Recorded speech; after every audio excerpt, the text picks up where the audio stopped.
তো হ্যালো বন্ধুরা, আজকে স্যামসাংয়ের 15 ইঞ্চি একটা টিভি আমরা ধরেছি। তো টিভিটার ফল্ট হচ্ছে সামনে পিকচারে এইরকম ডট ডট দাগ আসছে, আপনারা দেখতে পাচ্ছেন। তো ফাইনালি এখানে সেরকম কিছু ফল্ট হয় না এই প্রবলেমের জন্যে।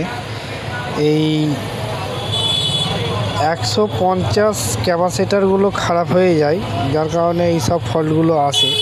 পিকচারটা আপনারা ভালো করে একটু দেখে নিন, প্রবলেমটা এই আসছে। তো ফাইনালি আপনাদের সামনে কাজটা আমি করে দেখাবো।